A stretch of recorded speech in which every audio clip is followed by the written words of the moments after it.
Beautiful, thank you. Okay, so I reviewed the video, and there are 3 observations that I made.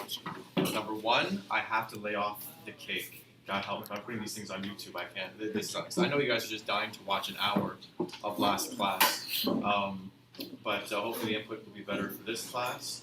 And the third one is that I'm going to speak less this class and give you guys more time to write, because you guys have to write a script.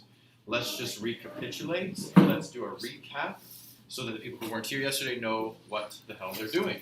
Does anybody know what the assignment is and can explain it? One of the texts that we read, so it'll be Glass Menagerie, Gatsby, Lear, and we're gonna analyze it and look for a life lesson and have like a 5-minute TED talk on this life lesson. Right. So what you guys are doing is you're going through. So I'm speaking now to the 3 people who were away yesterday. You're going through, find one of the texts that really speaks to you on a personal level, that invigorates you, like Jacob is invigorated by the Glass Menagerie. And you're going to try to find a life lesson that you can take and that you can then present to the class in a TED Talk style. Were you here yesterday? No? Here. Okay.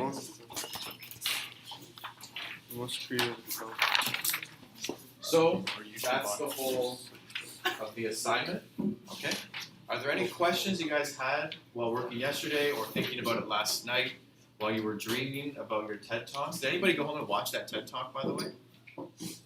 Okay, so let's find out who the awful, terrible students are. Who has not watched the TED Talk yet? Oh, wow, there we go. He's watching it right now. What's that? He's watching it right now. We'll be discussing the TED Talk on Friday. Okay, so to give you guys another idea of the week, okay, so today and tomorrow, all work, you're writing your scripts. You're writing your scripts. Okay, you have all today, all tomorrow. You're writing a 5-minute script. Yep. Would we really have to have like a thesis type thing in our... Your thesis is very straightforward. Your thesis is just what the life lesson is. Okay. So your thesis is the life lesson of King Lear is, be true to yourself or something like that. Try not to be so cliched.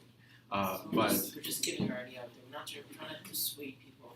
Well, yes, because you're giving the life lesson, but then you have to kind of convince us that it actually does come from the book. Okay. If you say that the life lesson of Great Gatsby, is something crazy like faith in God, fair enough, but I don't see that anywhere in Gatsby. You'd have to convince me of it by referencing Gatsby. So this isn't just a generic life lesson; it's one you can learn from the book.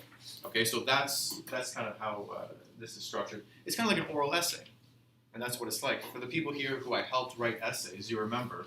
The way you write an essay is just think of an idea that you have, and you explain why you have that idea. It's very straightforward. Writing essays is not conceptually difficult. It's not hard to get your mind around it, right? It's technically difficult because writing is more difficult than speaking. It's very straightforward, right?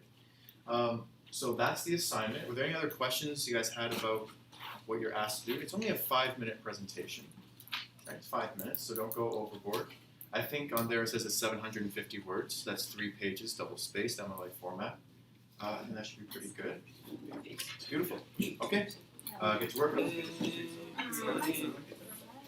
Yes. Sure. Okay, so here's what I want you guys to think about. I'll give you guys 30 seconds to think about it, and we're going to start to throw around some ideas, okay? Here's the quote. It comes from a book called How Literature Saved My Life. It's by an author named David Shields. And here's the quote. Ready? I want work that, possessing as thin a membrane as possible between life and art, foregrounds the question of how the writer solves being alive. Samuel Johnson wrote that a book should either allow us to escape existence or teach us how to endure it. Acutely aware of our mortal condition, I find books that simply allow us to escape existence a staggering waste of time. Who is brave enough to put that in their own words so we know what the hell we're talking about? Okay, let's see if Keenan can do it. Okay, so what he's trying to say is that whenever you're examining literature, whenever you're reading books, Yep. They should be used by the author as a tool to help you grow as a person and know how to tackle life's problems instead of allowing you to go into an ulterior world where you don't have to face these problems, where you can just escape for a little bit. He's saying that having this escape is pretty much useless. It is a staggering waste of time. Yeah. Not that it is a staggering waste of time. Is that what you meant to say? Yeah. So it's like saying that it's really useless. Yep. And that literature should be used to teach us lessons and help us to grow in life, and that these lessons. Life. Okay? If there's one thing that we all know about life, if we know our Buddhist philosophy, it's that life is what? It starts with an S. Suffering. Life is suffering. Okay? We learned that in Christianity as well. What makes Jesus such a great role model for us is to know that he took the suffering of the world and bared it willingly. Okay? So, that will get into your religion class, but let's bring it back to literature here.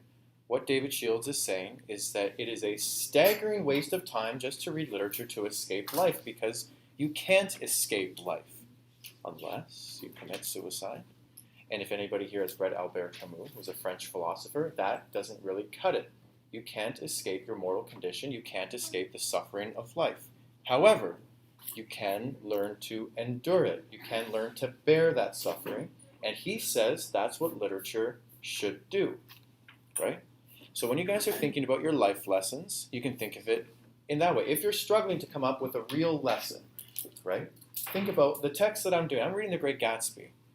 Does anything in The Great Gatsby help me endure the suffering of life? Seeing what Gatsby's going through, it just kind of makes me be like, oh, maybe my life's not so bad. Maybe by comparison. Although I've never been convinced of that. Who here has had a parent who, when you say, oh, I'm not so hungry, I want to throw this out, and they say there are starving children in China, has that ever made anybody more hungry in the history of parents and children? Makes you feel Has it made you more hungry? Has the thought of starving children just really whet that appetite and just makes you want to It eat sounds the rest of the dinner? cannibalistic. It sounds pretty No, awful. It makes me feel bad. It makes you feel bad. It makes you lose my appetite, if anything. So I'm not convinced that by saying other people are suffering, it makes my suffering any less. It might put it in perspective. It might say, listen, this person is suffering, but somehow they're getting through it. Maybe I can get through the suffering that I have, for as relevant as it is to me, right? So if you're struggling to come up with something that is a life lesson, that's legitimate, that is not BS, then maybe think of it that way. Think of suffering in your own life, your own personal life. Look to a character who's able to endure it, or who's not able to endure it, and see what mistakes they made.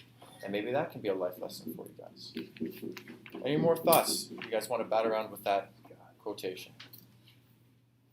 Okay. You guys continue working.